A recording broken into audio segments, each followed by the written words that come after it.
నమస్కారం ప్రజలపక్షం మైనెట్ న్యూస్ కి స్వాగతం. ముందుగా హెడ్లైన్స్. మదనపల్లిలో ఘనంగా హనుమాన్ శోభయాత్ర. జై శ్రీరామ్ జై హనుమాన్ నినాదాలతో మార్మోగిన పురవీధులు. శోభయాత్ర కమిటీ సభ్యులకు శాలువాలతో సత్కరించిన మదనపల్లి ఎమ్మెల్యే షాజహాన్ బాషా. మస్కట్లో చిక్కుకున్న వాయల్పాడు మహిళ సురక్షితంగా స్వదేశానికి.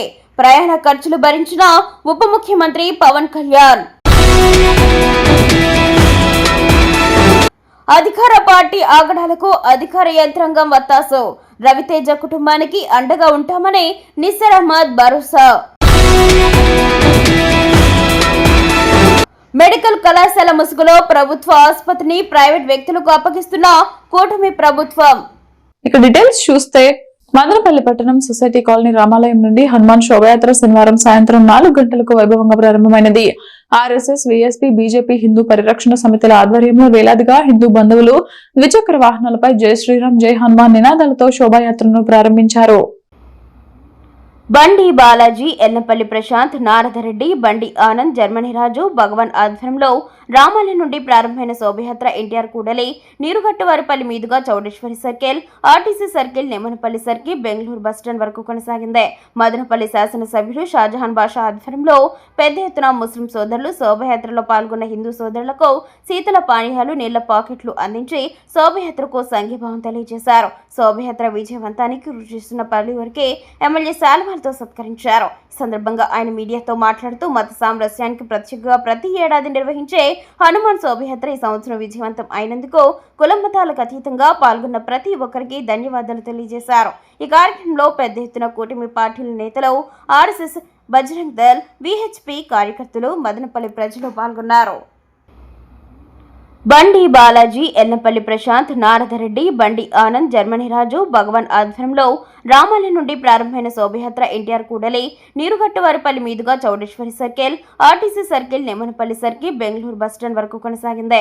మదనపల్లి శాసనసభ్యుడు షాజహాన్ బాషా ఆధ్వర్యంలో పెద్ద ఎత్తున ముస్లిం సోదరులు శోభయాత్రలో పాల్గొన్న హిందూ సోదరులకు శీతల పానీయాలు, నీళ్ల పాకెట్లు అందించి శోభయాత్రకు సంఘీభావం తెలియజేశారు. శోభయాత్ర విజయవంతానికి కృషి చేస్తున్న పలువురికి ఎమ్మెల్యే శాలువాలతో సత్కరించారు. ఈ సందర్భంగా ఆయన మీడియాతో మాట్లాడుతూ మత సామరస్యానికి ప్రత్యేకంగా ప్రతి ఏడాది నిర్వహించే హనుమాన్ శోభయాత్ర ఈ సంవత్సరం విజయవంతం అయినందుకు కుల మతాలకు అతీతంగా పాల్గొన్న ప్రతి ఒక్కరికి ధన్యవాదాలు తెలియజేశారు. ఈ కార్యక్రమంలో పెద్ద ఎత్తున కూటమి పార్టీల నేతలు, ఆర్ఎస్ఎస్, బజరంగ్ దళ్, విహెచ్పి కార్యకర్తలు, మదనపల్లి ప్రజలు పాల్గొన్నారు.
హనుమాన్ శోభయాత్ర మదనపల్లి దేశానికి ఆదర్శవంతంగా జరుగుతున్నది. శోభయాత్ర మన అందరిది. మనం అందరము కలిసి హనుమాన్ శోభయాత్ర జయప్రదం చేయడం మన సాంప్రదాయం, మన బాధ్యత. అదే బాధ్యతతో ఈరోజు మదనపల్లి కాన్స్టిట్యున్సీ అన్ని పార్టీలు కులమతాల అతీతంగా మనమందరము కలిసి హనుమాన్ శోభయాత్ర జయప్రదంగా చేస్తున్నాం. బైక్ ర్యాలీ చాలా మంచిగా దేశానికి ఆదర్శంగా చేస్తున్నాం మేము. ఇది ఒక సందేశం అని తెలియజేస్తూ సెలవు తీసుకుంటాం. ఉపాధి కోసం గల్ఫ్ దేశం వెళ్లి అక్కడ యజమానుల చేతిలో మోసపోయి నరకయాతన అనుభవించిన అన్నమయ్య జిల్లా వాయల్పాడుకు చెందిన మహిళ షాహనాజ్ కు ఎట్టకేలకు క్షేమంగా స్వదేశానికి చేరుకున్నారు. ఏపీ ప్రభుత్వం రాష్ట్ర ఉప ముఖ్యమంత్రి పవన్ కళ్యాణ్, జిల్లా ఎస్పీ ధీరజ్ కొనిబిల్లి ప్రత్యేక చొరవతో మహిళా బాధను అర్థం చేసుకుని ఆమెను ఇండియాకు రప్పించడం జరిగింది. శనివారం మదనపల్లిలోని జిల్లా పోలీస్ ప్రధాన కార్యాలయంలో ఏర్పాటు చేసిన మీడియా సమావేశంలో జిల్లా అదనపు ఎస్పీ వెంకటాద్రి వివరాలు వెల్లడించారు. వాయల్పాడుకు చెందిన షహనాజ్, అబూబకర్ దంపతులకు 3 చిన్న పిల్లలు. కుటుంబ ఆర్థిక ఇబ్బందుల కారణంగా ఏజెంట్ల ద్వారా ఉపాధి కోసం షహనాజ్ మస్కట్ కు వెళ్లారు. ఇక్కడ మొదటి 4 నెలలు బాగానే ఉన్నప్పటికీ గత 2 నెలలుగా యజమానులు ఆమెతో అధికంగా పనిచేస్తూ కనీసం భోజనం కూడా పెట్టకుండా వేధించారని, అనారోగ్యంతో ఉన్న ఆమెను చీకటి గదిలో బంధించి బయటకు వెళ్లనీయకుండా చిత్రహింసలు పెట్టారు. దీంతో ఆమె వాట్సాప్ వీడియో కాల్ ద్వారా కుటుంబ సభ్యులకు తన దీనస్థితిని తెలుపుతూ రోధించారు. ఈ వీడియో సోషల్ మీడియాలో వైరల్ గా మారింది. మహిళ ఆవేదన చూసి చెల్లించిపోయిన ఏపీ ప్రభుత్వం వెంటనే స్పందించి కడప జిల్లా ఎర్రగుట్లకు వెళ్లి ఏజెంట్ను విచారించింది. అదే సమయంలో ఏపీ ప్రభుత్వం మరియు జిల్లా ఎస్పీ ప్రతిక్షణం ఇండియన్ ఎంబసీ అధికారులతో సమన్వయం చేసుకుంటూ మస్కట్లో ఉన్న మహిళలను ముంబైకి సురక్షితంగా తీసుకురావడం జరిగింది. ఆంధ్రప్రదేశ్ ఉప ముఖ్యమంత్రి పవన్ కళ్యాణ్ తన సొంత నిధులతో ముంబై నుండి హైదరాబాద్ కు, అక్కడి నుండి విజయవాడకు, అక్కడి నుండి వాయల్పాడు మహిళ స్వగ్రామానికి తీసుకొచ్చేందుకు అవసరమైన ప్రయాణ ఖర్చులను చెల్లించారు. బాధిత మహిళ తనని స్వగ్రామానికి చచ్చేందుకు సహకరించిన ఉప ముఖ్యమంత్రి పవన్ కళ్యాణ్, విద్యాశాఖ మంత్రి నారా లోకేష్ కు ధన్యవాదాలు తెలియజేశారు. మీడియా సమావేశంలో Rayachoti DSP Krishnamohan, Kalikiri CI Anil Kumar, Vayalpadu SI Tippeswamy తదితరులు ఉన్నారు. మదనపల్లి వ్యవసాయ మార్కెట్ కమిటీ చైర్మన్ జంగాల శివరాంపై బీఎస్పీ నాయకులు చేసిన ఆరోపణలు పూర్తిగా అవాస్తవమని జనసేన నాయకులు ఖండించారు. శనివారం కమ్మ వీధిలోని జనసేన పార్టీ కార్యాలయంలో ఏర్పాటు చేసిన విలేకరుల సమావేశంలో జనసేన పార్టీ ఉమ్మడి చిత్తూరు జిల్లా జాయింట్ సెక్రటరీ సనాహుల్లా మాట్లాడుతూ గత 2 రోజులుగా బీఎస్పీ పార్టీ నాయకుల మీడియా సమావేశంలో Madanapalle tomato market yard chairman Jangala Sivaram పైన నిరాధార ఆరోపణలు అసత్యమన్నారు. జంగాల శివరాం టమోటా మార్కెట్ యార్డ్లో బెదిరింపు చర్యలకు పాల్పడ్డారని, అంతేకాకుండా డబ్బులు వసూలు చేశారని, ఏఎంసీ చైర్మన్ పదవిని డబ్బులు ఇచ్చి కొనుగోలు చేశారన్న బీఎస్పీ నాయకుల వ్యాఖ్యలపై అర్ధరహితమన్నారు. బీఎస్పీ నాయకులు వాస్తవాలు గ్రహించి మాట్లాడాలని సూచించారు. అనంతరం వ్యవసాయ మార్కెట్ కమిటీ డైరెక్టర్ లక్ష్మీపతి మాట్లాడుతూ టమోటా మార్కెట్లో కాంట్రాక్ట్ టెండర్ ద్వారా పిలుస్తారని, ఇది సంవత్సరానికి ఒకసారి టెండర్ అనేది ఎవరైనా పాల్గొనవచ్చని, తద్వారా టెండర్ ఎవరికి దక్కితే వారికే సొంతమని చెప్పారు. అలాగే టౌన్ సెక్రటరీ నాగమణి మాట్లాడుతూ ఏఎంసీ చైర్మన్ డబ్బులు ఇచ్చి చైర్మన్ పదవి సొంతం చేసుకున్నారని, ఆయన ఎవరికి డబ్బులు ఇచ్చారని మీరు నిరూపించాలని సవాల్ విసిరారు. వీర మహిళా టౌన్ సెక్రటరీ పద్మావతి మాట్లాడుతూ వైసీపీ హయాంలో చాలా అవినీతి, భూ కబ్జాలు, దౌర్జన్యాలు, బెదిరింపు చర్యలు జరిగాయని, వాటి గురించి బీఎస్పీ నాయకులు ఏనాడో ప్రస్తావించలేదని, సబ్ కలెక్టర్ కార్యాలయంలో ఫైళ్ల దగ్ధం కేసులో మీరంతా ఎక్కడున్నారని నిలదీశారు. ఇది కేవలం జంగాల శివరాం రాజకీయ ప్రతిష్టను దెబ్బతీసేందుకే ఇలాంటి ఆరోపణలు చేస్తున్నారని, ఇవి మరోసారి పునరావృతమైతే సహించేది లేదని ఆగ్రహం వ్యక్తం చేశారు.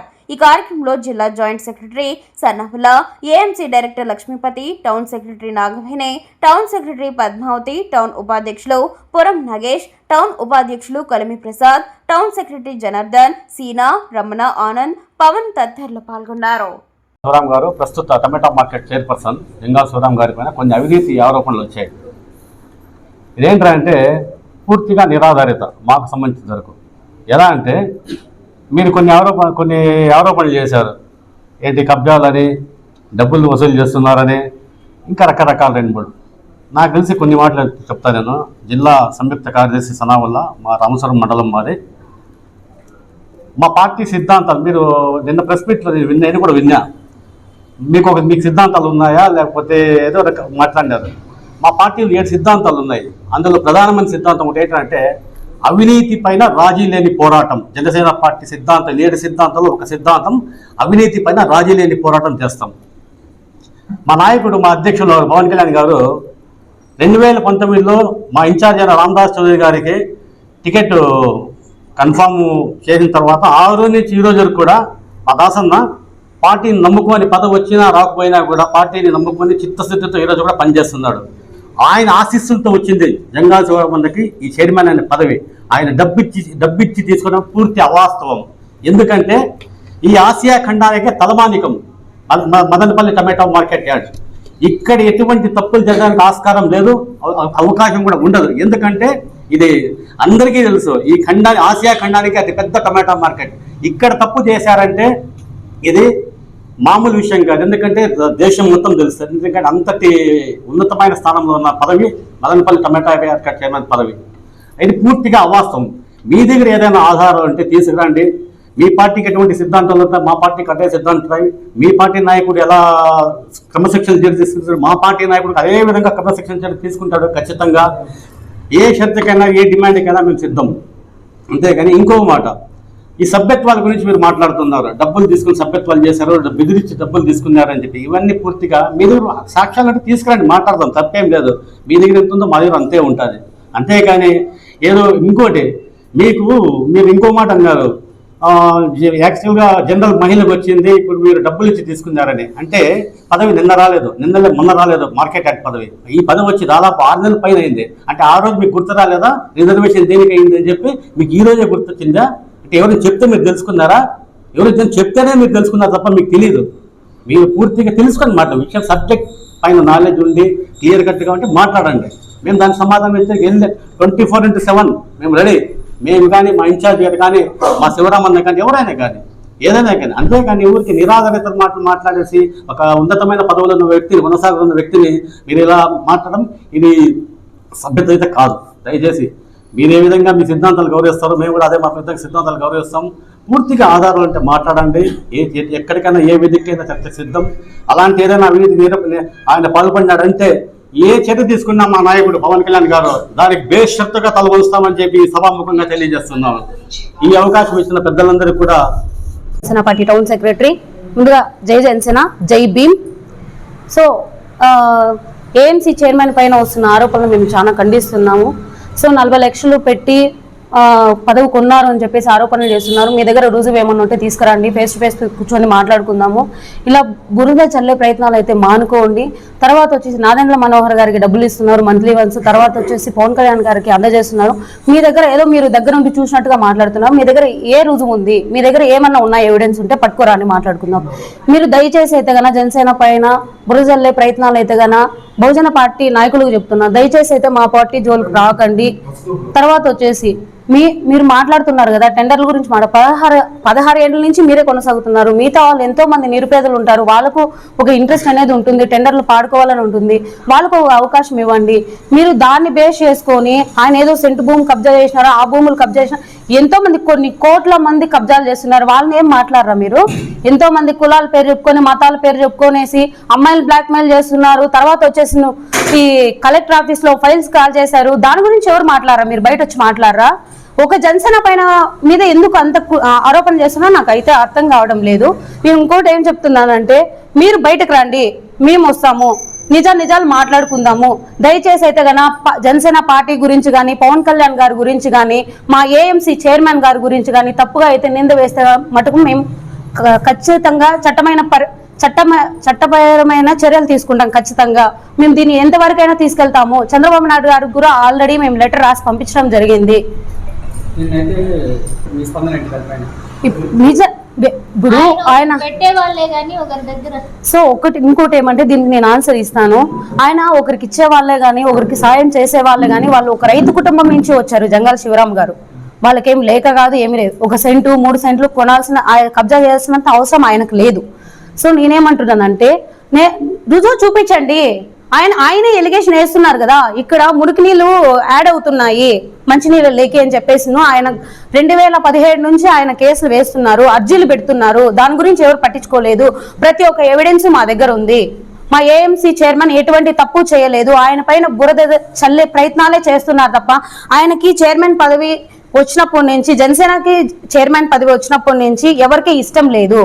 ఏదో విధంగా బ్లాక్మెయిల్ చేయడం కానీ, ఆయన పైన నిందలు వేయడం కానీ, టమాటా మార్కెట్లో బెదిరిస్తున్నారు, అది మీరు రుజువు చేపించండి. టమాటా మార్కెట్లో ఏం బెదిరిస్తున్నారో రుజువు చేపించండి. ఆయన ఇంకా మంచి పనులు చేస్తున్నారు, ఇంకా డెవలప్ చేయాలని ఒక ఆలోచిస్తున్నారు అంతే తప్ప 10 రూపాయలు పెట్టేవాడే కానీ 10 రూపాయలు లాక్కునేవాడు కాదు అతను. సో జనసేనకు మంచి పేరు తేవాలనే ప్రతి ఒక్కరికి ఒక ఆకాంక్ష ఉంటుంది. పవన్ కళ్యాణ్ గారి అడుగు జాడల్లో ప్రతి ఒక్కరు నడుస్తున్నారు. ఆయన సిద్ధాంతాలను మేము ఫాలోఅప్ చేసుకుంటా పోతున్నాం. మేము ఎక్కడ కూడా దౌర్జన్యాలు ఇట్లా పాల్పడేది మా రాజకీయ. మీ కాంట్రాక్ట్ కావాలంటే పాడుకోండి, తీసుకోండి, టెండర్స్ పాడండి. అందరితో పాటు 16 సంవత్సరాల నుంచి మీరే పాలిస్తున్నారు కదా, వేరే వాళ్ళకి అవకాశం ఇవ్వండి. ఎందుకు కొత్త వాళ్ళకి అవకాశం ఇవ్వకుండా ఉన్నారు? ఈసారి కొత్త వాళ్ళకి ఇవ్వండి. అందరూ పాల్గొనాలి కదా. ఎప్పుడు మీరే చూసుకోవాలంటే ఎలాగా? ఇలాంటి బురద జల్లే పనులు మీరెప్పుడు చేయకండి. ఇలాంటి చేస్తే మా జన సైనికులు ఊరుకోము, మేమేంటో మేము చూపిస్తాము. సభ్యత్వాల గురించి మార్కెట్లో డబ్బులు తిన్నారంటున్నారు కదా, నరేష్ అతను ఎవరో చూపించాలి. ఒకవేళ మండీ ఓనర్ అయి ఉండొచ్చు, అతని పని ఏదో అతను చూసుకుంటున్నాడు. అతనికి చైర్మన్ కి ఎలాంటి సంబంధం లేదు. మీరు అనవసరంగా పుకార్లు పెట్టద్దండి, అనవసరంగా మాటలు మాట్లాడొద్దండి. మీ పని ఏదో మీరు చూసుకోండి. నరేష్ అంటున్నారు, వాళ్ళని వీధికి లాగద్దండి. వాళ్ళ పని ఏదో వాళ్ళని చూసుకొనివ్వండి, అంతే కదా. 2026 10వ తరగతి పరీక్షల్లో ఉత్తమ మార్కులు తీసుకువచ్చిన విద్యార్థులను ఆంధ్రప్రదేశ్ ప్రభుత్వం కార్పొరేట్ కళాశాలలో చదివించేందుకు విద్యాశాఖ మంత్రి నారా లోకేష్ సుముఖత వ్యక్తం చేయడం జరిగింది. ముస్లిం మైనారిటీ విద్యార్థుల భవిష్యత్తు కోసం కార్పొరేట్ కళాశాలలో చదివించేందుకు కృషి చేసిన రాష్ట్ర Waqf board chairman Abdul Aziz, minority శాఖ మంత్రి ఎన్ఎండి ఫరూక్, రాష్ట్ర మైనారిటీ సలహాదారులు అహ్మద్ షరీఫ్లకు ధన్యవాదాలు తెలియజేస్తూ నేడు నిర్వహించిన విలేకరుల సమావేశంలో పార్లమెంటరీ అధికార ప్రతినిధి ఎన్ఎం రఫీ మాట్లాడుతూ కూటమి పాలనలో ముస్లిం మైనారిటీ విద్యార్థుల భవిష్యత్తు కోసం ముఖ్యమంత్రి చంద్రబాబు, యువనేత విద్యాశాఖ మంత్రి నారా లోకేష్ తీసుకున్న నిర్ణయాలు ముస్లిం మైనారిటీ విద్యార్థులకు ఎంతగానో ఉపయోగపడతాయని అన్నారు. ఈ సందర్భంగా ముఖ్యమంత్రి లోకేష్ బాబుకు ధన్యవాదాలు తెలియజేశారు. ఈ కార్యక్రమంలో నియోజకవర్గ కార్యదర్శి షమీల్ అహ్మద్, సాబిర్ అహ్మద్, గౌస్ బాషా, తౌఫీకు, తాహీరు మరియు తెలుగుదేశం పార్టీ కార్యకర్తలు పాల్గొన్నారు. బాగుపడాలనే ఒక ఆలోచనతో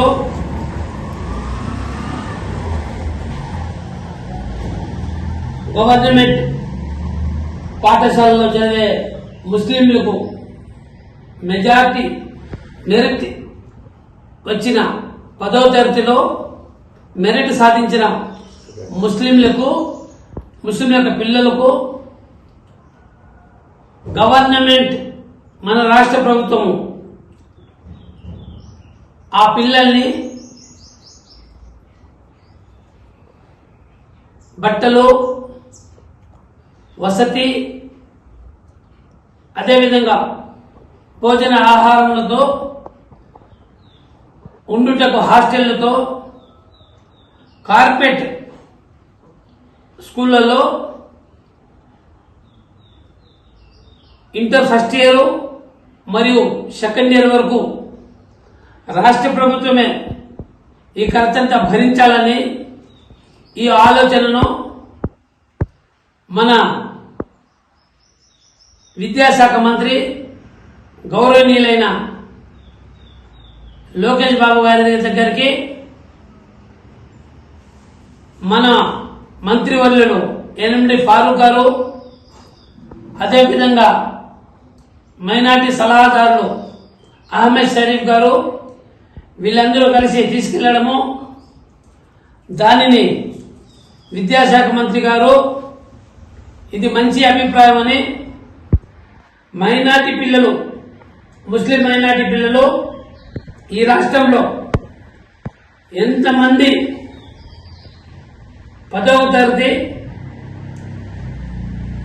మెరిట్ మార్కులు తెచ్చుకున్నారో వాళ్లకు తాలిమే హునూర్ అనే ఒక పేరు పెట్టి దానిలో ప్రత్యేకంగా టాలెంట్ టెస్ట్ అని పెట్టి 500 విద్యార్థులకు రాష్ట్ర ప్రభుత్వమే వాళ్ళ భోజన సౌకర్యాలు మరియు పుస్తకాలు, బట్టలు, వాళ్ళు ఉండటానికి వసతులు, అదేవిధంగా కార్పొరేట్ స్కూల్లో ఫస్ట్ ఇయర్ సెకండ్ ఇయర్ చదివించి కూటమి ప్రభుత్వం అధికారంలోకి వచ్చిన తర్వాత మదనపల్లి ప్రభుత్వ ఆసుపత్రి రోజు రోజుకు దిగజారిపోతుందని సిపిఐ నాయకులు ఆరోపించారు. ఈ సందర్భంగా సిపిఐ జిల్లా సహాయ కార్యదర్శి కృష్ణప్ప, నియోజకవర్గ కార్యదర్శి కె మురళి మాట్లాడుతూ గతంలో జగన్మోహన్ రెడ్డి ప్రభుత్వంలో మెడికల్ కళాశాలకు ప్రభుత్వ ఆసుపత్రిని అనుసంధానం చేశారని, కూటమి ప్రభుత్వం అధికారంలోకి వచ్చిన తర్వాత మెడికల్ కళాశాలను పీపీపీ మోడల్లో తీసుకురావడం వల్ల పేదలకు ఉచిత వైద్యం అందించే ప్రభుత్వ ఆసుపత్రి నిర్వీర్యం అయిపోతుందని, ఏ సమస్యతో ఆసుపత్రికి వచ్చినా రెఫర్లు చేస్తున్నారే తప్ప వైద్యం చేయలేదన్నారు. అడ్మినిస్ట్రేషన్ విభాగంలో ఏ ఒక్క సర్టిఫికేట్ ఆన్లైన్ చేయడం లేదని, వందల సంఖ్యలో సదరన్ సర్టిఫికేట్లు పెండింగ్ లో ఉన్నాయన్నారు. ప్రభుత్వమే ఉద్యోగుల కాల పరిమితి 62 సంవత్సరాలకు పెంచుతుంటే ప్రైవేట్ ఏజెన్సీలు పారిశుద్ధ్య కార్మికుల కాల పరిమిత 50 సంవత్సరాలకు కట్ ఆఫ్ చేయడం దుర్మార్గమని అన్నారు. ఇప్పటికైనా సంబంధిత అధికారులు స్పందించి ప్రభుత్వ ఆసుపత్రిలో నెలకొన్న సమస్యలు పరిష్కరించాలని, పారిశుద్ధ్య కార్మికులకు ప్రభుత్వ నిబంధనల ప్రకారం 62 సంవత్సరాలకు కాల పరిమితి పెంచాలని డిమాండ్ చేశారు. ఈ కార్యక్రమంలో సిపిఐ నియోజకవర్గ కార్యవర్గ సభ్యులు సురేష్ కుమార్, పట్టణ కార్యదర్శి మాధవ్ కుమార్ పాల్గొన్నారు. 50 సంవత్సరాల తర్వాత పని చేయడానికి లేదని నియమ నిబంధనలని చెబుతూ మరి కొంతమంది దాదాపు 10-20 మంది 50 సంవత్సరాలు పైబడినటువంటి వాళ్ళు కూడా పని చేస్తున్నారు. కొంతమందినేమో 50 సంవత్సరాలు అయిపోయిందని తొలగించారు. మరి కొంతమంది ఆధార్ కార్డులు కూడా మార్చుకొని పని చేస్తున్నారు. వీటిపైన మొత్తం వాస్తవాలు వెలికి తీసి ఎవరైతే ఎక్కువ ఏదైనా పని చేస్తున్నారో ఆ వాస్తవాలు ప్రజలకు చెప్పాల్సినటువంటి అవసరం ఉంది. అట్లాగే ఆసుపత్రిలో సూపర్వైజర్గా ఉన్నటువంటి వాళ్ళు తాము కూడా కార్మికులమే అని చేయకుండా పెత్తనం చలాయిస్తూ కార్మికులను భయభ్రాంతులకు గురి చేస్తున్నారు. ఇది సరైనటువంటిది కాదు. కాంట్రాక్టర్ ఎక్కడే ఉంటారో వీళ్ళే కాంట్రాక్టర్గా బిహేవ్ చేస్తున్నారు. కాబట్టి అక్కడ వస్తున్నటువంటి పేషెంట్లకు అట్లాగే ఆడ ఉన్నటువంటి సిబ్బందిని భయభ్రాంతులకు గురి చేస్తున్నారు. కాబట్టి హాస్పిటల్లో నెలకొన్నటువంటి ఈ సమస్యలను పరిష్కారం కోసం దృష్టి కేంద్రీకరించకుండా సూపరింటెండెంట్ గారు తాను మెడికల్ కళాశాల ప్రిన్సిపాల్ నుంచి వచ్చాను కాబట్టి అక్కడికే పరిమితమై హాస్పిటల్ సిబ్బంది పైన అట్లాగే హాస్పిటల్ డాక్టర్ల పైన కూటమి ప్రభుత్వం అధికారంలోకి వచ్చిన తర్వాత మదనపల్లి ప్రభుత్వ ఆసుపత్రి రోజు రోజుకి దిగజారిపోతుంది. మరి గతంలో వైఎస్ఆర్ పార్టీ అధికారంలో ఉన్నప్పుడు మదనపల్లి ప్రభుత్వ ఆసుపత్రిని మెడికల్ కళాశాలకు మెడ్ చేశారు. అప్పుడు దాదాపు 400కు పైగా మెడికల్ స్టాఫ్ కూడా రావడం జరిగింది. ఈ ప్రాంతంలో వైద్యం పేదవాళ్ళకు అందుతుందని కూడా ఆశించాం. కానీ కూటమి ప్రభుత్వం అధికారంలోకి వచ్చిన తర్వాత మెడికల్ కళాశాలను P4 పద్ధతుల్లో తీసుకురావడం, వాటికి మెడ్ చేసినటువంటి ప్రభుత్వ ఆసుపత్రుల్లో ఈరోజు పేదవాళ్ళు పోతే కనీసం పారాసెటమాల్ ట్యాబ్లెట్ కూడా బయట తీసుకొచ్చుకునేటువంటి పరిస్థితి ఉంది. మరి అదే మదనపల్లి నియోజకవర్గంలో అధికార పార్టీ ఆగడాలకు అధికార యంత్రాంగం తోడు కావడంతో వైఎస్ఆర్సీపీ వారు చిన్న పొరపాటు చేసిన భూతద్దంలో చూస్తూ వేధింపులకు గురి చేయడం రివాజుగా మారిందని, మదనపల్లి చుట్టూ జరుగుతున్న భూ కబ్జాలు, ఫేక్ పట్టాలపై చర్యలు ఎక్కడని మదనపల్లి వైఎస్ఆర్సీపీ సమన్వయకర్త నిసార్ అహ్మద్ ప్రశ్నించారు. నిమ్మనపల్లెకు చెందిన దళిత వికలాంగుడు Vaikapa social media convener Raviteja ఇంటిపైకి జేసీపీతో వెళ్లి నిర్మాణాన్ని కూల్చివేసి బాత్రూంను పూడ్చివేయడాన్ని తెలుసుకున్న నిసార్ అహ్మద్ బాధితుడు రవితేజ కుటుంబాన్ని శనివారం పరామర్శించి అండగా ఉంటామని భరోసా ఇచ్చారు. ఈ సందర్భంగా నిసార్ అహ్మద్ కూటమి ప్రభుత్వ తీరుపై మండిపడ్డారు.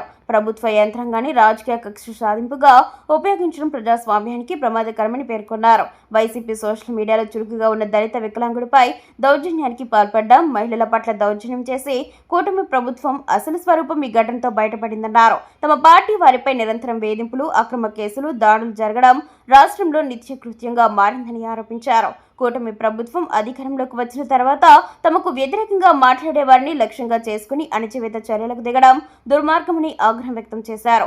మదనపల్లి చుట్టూ ఎటు చూసినా భూ కబ్జాలు, ఫేక్ పట్టాలు రాజ్యం వెళుతుందన్నారు. వీటిపై చర్యలు తీసుకోవడంలో అధికార యంత్రాంగం పూర్తిగా వైఫల్యం చెందిందని ఆరోపించారు. రవితేజ కుటుంబానికి వైఎస్ఆర్సీపీ అండగా ఉంటుందని, ఈ ఘటనపై న్యాయపరంగా ప్రజా ఉద్యమాల ద్వారా పోరాటమని స్పష్టం చేశారు. ఈ కార్యక్రమంలో నిమ్మనపల్లి మండల కన్వీనర్ శ్రీనివాసులరెడ్డి, మేధావుల ఫోరం రాష్ట్ర కార్యదర్శి విఎస్ రెడ్డి, దావూద్, రఫీ, ముబారక్, అయూబ్, ఖాదర్, బషా, ఎహసాన్, వీరయ్య, కొత్తపల్లి నాగార్జున నాయుడు, సాదిక్, విష్ణువర్ధన్ రెడ్డి, చిప్పిలి మల్లికార్జున్ రెడ్డి, అబ్దుల్లా, మాలేపట్టి చలపతి, జబీ, నజీర్, రియాజ్, నాగరాజా, జాబీర్ తదితరులు పాల్గొన్నారు. ఎత్తుకుంటే వైఎస్ఆర్ కాలనీ తీసుకోండి, మళ్ళీ వచ్చేది జగన్ కాలనీ తీసేసుకోండి, అదేవిధంగా వచ్చేది పోద్వోల్ కాలనీ తీసుకోండి. అక్కడ ఎక్కడ చూసినా భూ కబ్జాలు జరుగుతూ ఉన్నాయి. ఈవెన్ పట్టాలు కూడా మార్చేసి బినామీ పట్టాలు తీసేసి ఒరిజినల్ వాళ్ళకు ఏదో డబ్బులు ఇచ్చి పంపించేసి అంతా కబ్జాలు చేస్తూ ఉంటారు. దాన్ని పట్టించుకునే నాదుడు లేదు. అదే వైఎస్ఆర్ కాంగ్రెస్ పార్టీ వాళ్ళు ఏదైనా చిన్న తప్పు చేస్తే కూడా దాన్ని భూతత్వంలో చూపించేసి దాని ఏనుగు మాదిరి దాన్ని చూపించేసి ఈ రకంగా అటాక్ చేయడం జరుగుతూ ఉంది. యాక్చువల్లీ వైఎస్ఆర్ కాంగ్రెస్ పార్టీ కార్యకర్తలు కానీ వైఎస్ఆర్ కాంగ్రెస్ పార్టీ నాయకులు కూడా ఈ ప్రభుత్వం దృష్టిలో సెకండ్ క్లాస్ సిటిజన్స్ మాదిరి తయారు చేస్తూ ఉంటారు. ఈ రకంగా వీళ్ళు అన్ని చోట్ల కూడా దీనికి వ్యతిరేకంగా వైఎస్ఆర్ కాంగ్రెస్ పార్టీ వాళ్లకు చిత్రహింసలు పెట్టి రకరకాలు కూడా ఇది చేస్తూ ఉన్నారు. దీనికి వచ్చి మేము తీవ్రంగా ఖండిస్తూ ఉన్నాం. ప్రతి చోట ఆంధ్ర రాష్ట్రంలో ప్రతి చోట కూడా ఇది జరుగుతూ ఉంది. దీనికోసమే మన జగన్మోహన్ రెడ్డి గారు కూడా ఏం చేశారంటే ఇట్లా అన్యాయం జరుగుతూ ఉంది మన కార్యకర్తలకు అని చెప్పిను డిజిటల్ బుక్ అనేది తీసుకుని వచ్చినారు. ఆయన డిజిటల్ బుక్లో ఇట్లా ఉండే కార్యకర్తలకి ఏమైనా అన్యాయం జరిగితే కూడా దాన్ని రిజిస్టర్ చేయడం జరుగుతుంది. ఎవరు దీంట్లో ఇన్వాల్వ్ అయినారు, ఎవరు దీంట్లో వచ్చిందనో దీంట్లో పాల్గొన్నారు, ఇట్లాగా దీనికి పాల్గొన్నారు అనే ప్రతిదీ కూడా నోట్ చేసి అక్కడ పెడతాం. ఖచ్చితంగా జగన్మోహన్ రెడ్డి గారు 2029లో వచ్చేది ఖాయం. వచ్చిన తర్వాత ఆ డిజిటల్ బుక్ ఆధారంగా ఎవరు దీనికి అన్యాయం చేసినారో, ఎవరు దీనికి ఈ రకంగా చేసినారో ఖచ్చితంగా వాళ్ళకి వచ్చిందో చట్టం ముందుకు నిలబెట్టే బాధ్యత జగన్మోహన్ రెడ్డి గారు ఆయన భుజస్కంధాల మీద తీసుకున్నారు. ఖచ్చితంగా జగన్మోహన్ రెడ్డి గారు చెప్పింది చేస్తారు. ఇవన్నీ మేము డిజిటల్ బుక్లో రికార్డ్ చేస్తున్నాం, ప్రతిదీ కూడా ఇది చేస్తున్నాం. ఖచ్చితంగా ఈ బాధితులకు న్యాయం చేసేంత వరకు కూడా ఖచ్చితంగా జగన్మోహన్ రెడ్డి గారు కానీ వైఎస్ఆర్ కాంగ్రెస్ పార్టీ కానీ ఉంటుంది. రకరకాలుగా ఎవరైనా మన వైఎస్ఆర్ పార్టీకి సపోర్ట్గా నిలబడినారంటే ఎస్పెషల్లీ సోషల్ మీడియా టీంను టార్గెట్ చేసుకుని ఈ రకంగా దాడులు చేస్తూ ఉన్నారు. మేము తీవ్రంగా దీన్ని ఖండిస్తూ ఉన్నాం. ఒకవేళ ఏదైనా కబ్జా జరిగి ఏదైనా ఒకవేళ ఎంక్రోచ్మెంట్ ఏదో మందుపల్లి సమీపంలోని మిట్స్ డీమ్ టు బి యూనివర్సిటీకి చెందిన విద్యార్థులు కడపలోని కేఎస్ఆర్ఎం ఇంజనీరింగ్ కళాశాల ఆధ్వర్యంలో నిర్వహించిన కేఎస్ఆర్ఎం అంతర్ ఇంజనీరింగ్ కళాశాల క్రీడా పోటీలు 2026లో విశేష ప్రతిభ చూపారని ప్రిన్సిపల్ డాక్టర్ పి రామనాథన్ తెలిపారు.